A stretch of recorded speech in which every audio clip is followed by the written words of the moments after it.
Всем привет, меня зовут Ируша, и в этом видео я буду говорить о том, что социальные сети очень испортили женщин, они настолько просочились в сознание женское очень глубоко, и глубоко там сидят. С этой проблемой нужно что-то делать. Мужчины бьют тревогу, мужчины крайне недовольны, они буквально ненавидят эту сеть за то, что они изменили, эта сеть изменила их женщин, кто-то развелся.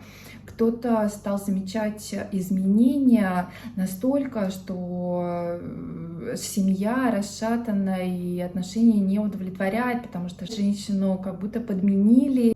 Блеск светской жизни затуманил мозг девиц. Это вторые, наверное, по популярности комментарии, которые мне мужчины оставляют практически под каждым видео на канале. Какие обычно комментарии поступают? Либо мужчины знакомятся с девушками, у которых промыты мозги, и он в ходе общения понимает, что там вообще просто не достучаться. Либо жена, которая постоянно мужчине говорит, что он мало зарабатывает. Давай мы что-то будем с этим делать. Если сейчас что-то не изменится, то я подаю на развод. Ребенок остается без мамы, потому что мама в один момент поняла, что она хочет роскошную, дорогую жизнь. Что происходит? Мужчине предъявляется очень много претензий, что он не может предоставить весь этот ряд услуг. Хлынуло на мужчин полное негодование, что происходит с женщинами. Женщины все как зомбированные. Мужчины удивляются, кто придумал это вредительство. Хотят получать уйму подарков, сплошные путешествия. А если ты не соответствуешь, давай, как из песни «До свидания». Вот что будет с мужчинами, которые повстречаются с девушкой, у которой будет в голове только пролистывание лент. Тяжело придется, невыносимо придется. Есть плюсы, может, это будет недолго. На самом деле в этой ситуации женщины очень страдают сами.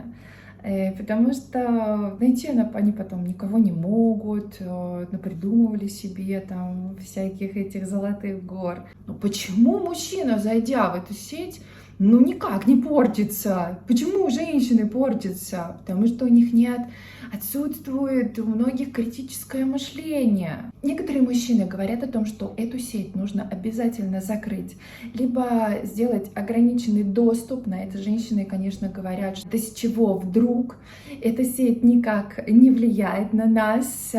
Сегодня я буду разбираться в этом во всем. Сегодня я скажу еще интересный момент, что соцсети стали работать против женщин. Как это происходит и как это происходит. В 2024 году такая информация прошла в Госдуме, что хотят запретить инфо-цыган, которые промывают мозги женщинам. То есть уже лед тронулся, что называется, господа. Лайф-коучи, скажем так, очень ловко научили женщин на своих курсах разводиться со своими мужчинами и мужьями. Это все дело хотят ввести в правовое поле и заняться, наконец-таки, этими бизнес-коучами. Вот с какого времени я стала замечать вот это засилье девушек в этой запрещенной сети, которые называются блогерами, ведущими, послами мира, условно, выигравшие конкурсы красоты. Конечно, это как бизнес-аккаунт, просто продвижение, на которое смотрят многие люди. Как пример, одна из самых популярных семей, а может быть и самая популярная, вот недавно девушка-блогер подала на развод. Но картинка красивая, все вообще, там 3 детей, муж певец, и все вроде бы здорово. Так зайдешь, посмотришь, счастливая семья. Но там все предшествовало уже к этому разводу. Но это бизнес-аккаунт, на котором делается реклама и контракты, которые приносят сумасшедшие деньги. Поэтому многие люди никогда в жизни таких денег не видят. Чем мне напоминает эта история? Фильм «Красота по-американски». 25 лет ему уже, но как он актуален и до сих пор. Фильм на все времена. Там все завидуют главной героине, она высаживает редкие какие-то самые красивые, дорогие розы, и дом у нее, в этой семьи самый лучший, и все самое лучшее, шикарные мебели. Ну, в общем, картинка вся красивая. Муж, и все, в общем, все супер.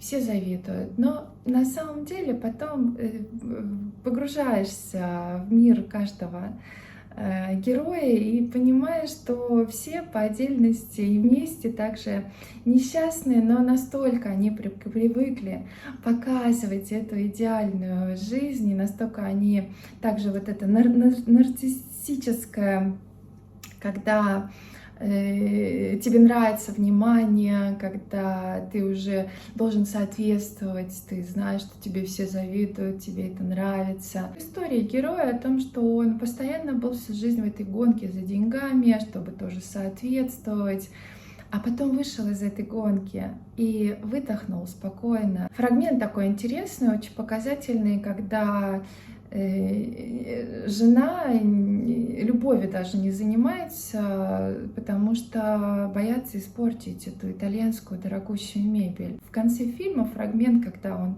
выстреливает себе в голову и пролетает у него мысли: дома, не машины, не яхты, все, что он там купил или не купил, а пролетает мысли о том, как он проводил время с маленькой дочкой. Он думал о любви, о том, кого и как его любили. Вот в этом фильме очень показано хорошо, как вот из картона выстроена вся красивая картинка, а внутри все гнилое, все не соответствует, все несчастные. Но они настолько привыкли показывать, играть вот эту вот счастливую жизнь, и на них же смотрят. Поэтому милым женщинам нужно просто научиться быть разумными. На самом деле, когда ты заходишь, я редко очень захожу, практически никогда, и так вот иногда посмотришь ленту, там вот сразу отображается, думаешь: вау, я вообще не так живу, можно же по-другому, например. Но у меня-то мозг включается. Но если это уже, как писал случай мужчина со своей женой, взрослой тетенькой, которая вставает только с утра, уже начинает сразу нестись к телефону и сразу просматривать ленты, то это, конечно, уже клиника. Вот монолог мужчины, у которой жена постоянно в этой сети. Пока не опубликую, никуда не пойдем, понял? Как он написал, мимо может пролететь НЛО, мячик для гольфа, но глаз не оторвет. В день ее день рождения она 3 раза поджигала свечи и 3 раза их задувала, потому что щеки в кадре, они у нее как-то не так смотрелись. Хотелось мужчине прям торт взять вот так и вот, ну, вы понимаете. Но это помешательство просто дичайшее на этой сети. Ну, правда, что-то нужно делать. Вот я читала историю мужчины на форуме, которые с юношества еще поженились со своей женой. И в один момент женщина изменилась. Буквально как подменили. Все.